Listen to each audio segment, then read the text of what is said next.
From the opinion pages of the Wall Street Journal, this is Potomac Watch. An activist infiltrates the Supreme Court Historical Society to secretly tape justices and their families. But despite the big headlines, did she get any actual news? And is this another lowering of the bar in the progressive campaign against the High Court? Welcome, I'm Kyle Peterson with the Wall Street Journal. We are joined today by my colleagues, columnist Kim Strassel and editorial board member Kate Batchelder Odell. Lauren Windsor has made a name for herself by secretly taping public officials. Last week, she went to the annual fundraising dinner of the Supreme Court Historical Society, where she pretended to be a dyed-in-the-wool religious, conservative Catholic superfan of Justice Samuel Alito in order to try to bait Alito, his wife, and Chief Justice John Roberts into making untoward remarks. Let's start with a clip of Windsor on CNN defending this tactic. Well, so they're audio recordings. There's nothing illegal in D.C. about recording people so long as one person is a party to that conversation. It's called one-party consent. There's no recording allowed inside the Supreme Court itself, like the courtroom, not the outer, parts of the building where we were. There's not a prohibition from the Supreme Court recording there. To people who want to pearl clutch about this, please tell me how we're going to get answers when the Supreme Court has been shrouded in secrecy and really just refusing any degree of accountability whatsoever. Kim, part of what makes this remarkable to my mind is that despite the enormous headlines on Tuesday about these recordings and the contents of recordings, it's remarkable how little the justices actually said. And the play that this story has been given maybe says more about journalists and their obsessions than it does about the Supreme Court. Absolutely. This is a big, fat nothing burger. In fact, what Lauren Windsor actually managed to accomplish was to confirm what Justice Alito had already told us about this flag flying incident that the media has been obsessing about. Essentially, Lauren Windsor managed to actually talk not just to Justices Alito and to Justice Roberts, but also to Sam Alito's wife, and got her talking about this flag incident. And she corroborated that he wasn't responsible whatsoever for the flags that have flown above his home. Quote, "The feminazis believe that he should control me," Martha Ann Alito said in her video. "So they'll go to hell. He never controls me." So that's one aspect of it, which is the only real news that came out of this was confirmation of what the justice had already been saying. But her point here about pearl clutching, et cetera, and that if she isn't in there doing one-sided audio with justices not being aware of what she's doing, that we somehow wouldn't have any answers. Again, it's completely belied by the fact that Justice Alito had already given an explanation for what this was all about. And also, I think it confirms, if you look at the actual questions that were asked, she wasn't really interested in getting any answers truly about specific issues. Most of her conversations with the justices and Mrs. Alito seemed to be about trying to goad them into saying something explosive that she could then throw out there and cause a scandal with. As a reminder about this silly flag flap, there were two flags. First, an upside-down American flag that was outside Justice Alito's house, and then an appeal to heaven flag, a historic Revolutionary War flag that was at his beach house. And I will read another piece of the audio quote from Mrs. Alito. She says that she wants to put up a Sacred Heart of Jesus flag in response to a pride flag that she sees across the lagoon. And he's like, "Oh, please don't put up a flag." I said, "I won't do it because I'm deferring to you," unquote. And I agree with Kim that this corroborates the story that he has told. This is his explanation last month when he said why he did not need to recuse from any cases on the basis of this flag so-called controversy. He said, "My wife is fond of flying flags. I am not." And now we have, in his wife's own words, on tape, she doesn't know she's being recorded. She's saying that, "I like flying these flags." She seems like a flag enthusiast. And she's also saying that her husband, the Justice of the Supreme Court, has asked her to refrain from that. Another piece of the audio that this is what led the news stories on Tuesday were the comments by Justice Alito himself. Here's a piece of that back and forth. So Lauren Windsor says, as a Catholic, I don't know that we can negotiate with the left in the way that needs to happen for the polarization to end. I think it's a matter of winning. And Justice Alito says, I think you're probably right. One side or the other is going to win. I don't know. There can be ways of living together peacefully, but it's difficult because there are differences on fundamental things that can't really be compromised. And then Kate, she says that people of faith have to keep fighting to return our country to a place of godliness. And Justice Alito says, I agree with you. And to my mind, I don't know what's so controversial about the idea that Americans are divided on fundamental values. I think that's maybe one of the few things that Americans do agree on is the polarization that the country has been experiencing. And there's no prohibition on a public official in the United States of America talking about his religious faith out loud in public. Certainly not. I mean, the example that comes to mind is the late Justice Scalia, who frequently talked about how his Catholic faith influenced him. I encourage everyone to look up a New York Magazine interview with Scalia from about a decade ago, where he debates the existence of the devil with a reporter interviewing him, who is shocked to find out he actually believes in the existence of the devil.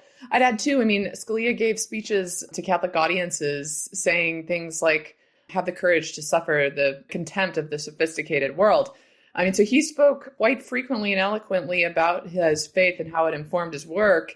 And now merely saying that the country would be better if it had more people who shared those views is apparently objectionable. And I think what is remarkable here is how little substantive actually was said. I mean, the Alito was at a dinner, and as anyone at a dinner, someone's speaking to you and you're trying to talk back and nothing objectionable gets said.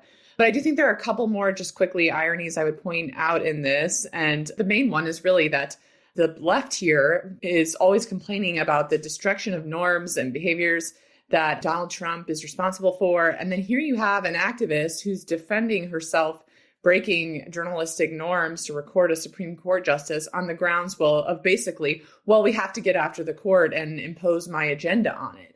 The second quick irony I'd add is that you have Martha Ann Alito saying she's an independent person from her husband who is free to make her own choices. And you have the left essentially objecting to that, which I think is absurd. I don't remember any such limitations being posed on Marty Ginsburg, the husband of late Ruth Bader Ginsburg, who ran his own law practice while she was on the court. So anyway, I think there are multiple ironies here. And what it gets at is that this is all a really concerted and alarming operation to drive some of these Supreme Court justices out of public life.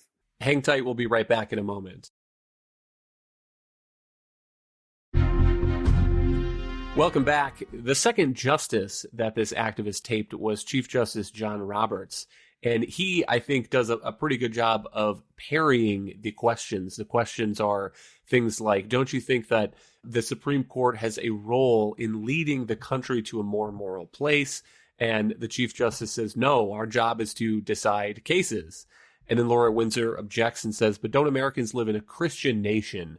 And the Chief Justice says, I don't know that we do live in a Christian nation. I know a lot of Jewish and Muslim friends who would say maybe not, unquote. And Kim, I would agree with what Kate said a moment ago, which is that I listened to this and this has a tone to me of weary, humoring chit chat. And anybody who has been to these kinds of public events knows how it goes. The people come up and they say hello to the distinguished guests, and the distinguished guests are there trying not to offend anybody. This is a fundraiser for the Supreme Court Historical Society. So somebody may come up and talk about how the titanium hip that they just had put in is getting CIA signals, and the distinguished guest is supposed to say, oh, that sounds interesting. Send that information to my office. We'll take a look at it. Kim, I mean, I listen to these audio recordings and it sounds painful on the part of the justices. They're just trying to get through their hellos and get home. This is not their idea of a good time. Exactly. And yes, all of us have been to some of those events and know the drill and how this works. And there really is a kind of almost, you can almost hear a sigh in John Roberts. It's like, I've got to deal with this person. And what am I going to say in response? And he does it very successfully, which is why I think it's really important as we talk about this story to realize the story here isn't so much the justices. I think we need to talk about Lauren Windsor and what she was up to. And that brief clip you had of her at the beginning of the show, she said something as a defense for why she needed to do this and said that she felt like it was her obligation to expose the justices because she essentially needs to save the country from becoming a Christian theocracy. So as we look at these tapes, you have these very reasonable grown-up justices parrying these questions from what is actually really a fanatic who, if you think about this, it's so ludicrous. We have a country that, yes, has Christian beginnings, as the Chief Justice noted there, though, there is a great deal of pluralism and religion in this country. A lot of people these days aren't even that religious anymore. When you hear the left wing talking about the threats of people who go to church somehow in the end foisting a Christian theocracy on the nation, I mean, it sort of sounds about as wild as all those conservative radicals about, 8 years ago going on about Pizzagate. And so this is what this should have been, the headline, which should have been somewhat crazy left-wing radical poses series of bizarre questions to justices who are polite to her. That really should have been the headline. Here's the tweet by Lauren Windsor that Kim is referencing. It says, "We are at a crossroads in America. Do we keep the tradition of our secular democracy, or do we allow an extremist court to lead us to Christian theocracy?" And I would have to agree with Kim that to me is a strange statement. We live in an era of declining religious faith. I think it is hard to argue that we don't. And yet now it seems The Handmaid's Tale is always just around the bend. If you look at the Pew numbers, 63% of U.S. adults in 2021 said they identify with Christianity.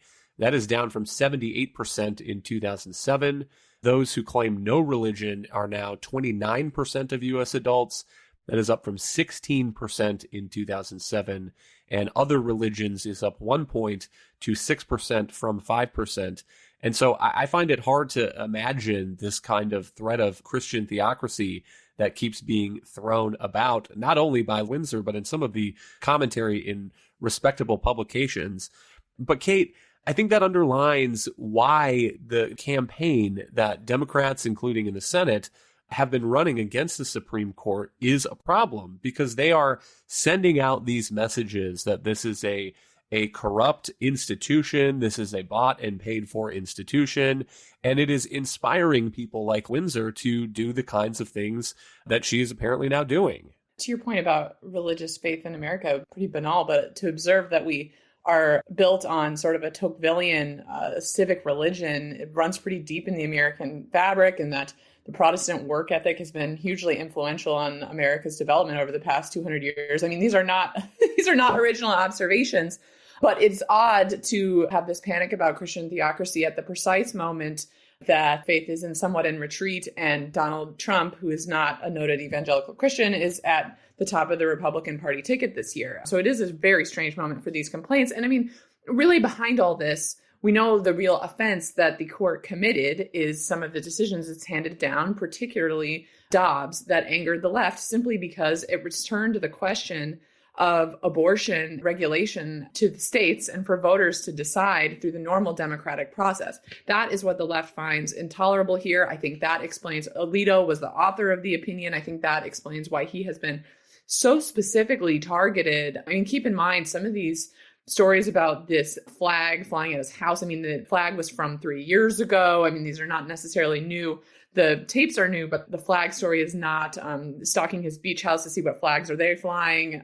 He's come in for this treatment, I think, because he had the courage to make what I think is quite obviously the correct legal interpretation of abortion's role in the Constitution. And that, I think, is behind all of this just absolute absurdity about Christian theocracy overtaking the United States. But the danger, Kim, I think, is that already the space for public officials, including these Supreme Court justices, or at least the conservative Supreme Court justices, the space for them to operate in has been shrinking. I mean, we've seen examples of senators hounded out of restaurants by protesters.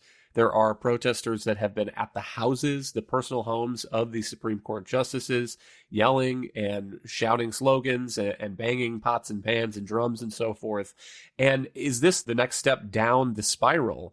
Is every sort of interaction between any person that is not a close friend of a public official might be a political setup for all time? And that's not a world that I think most American voters would want to live in. Mr. Ketanji Brown Jackson, for example, is he supposed to be on guard that any sort of banter he engages in with anybody for the rest of his life is potentially some kind of political hit that's coming? This is a joke of Lauren Windsor's stunt, is that it's going to accomplish exactly the opposite of what she claimed her stated aim was. Remember, she said, if I don't go and do this and essentially sabotage these justices with one-sided recordings, how are we ever going to get any answers?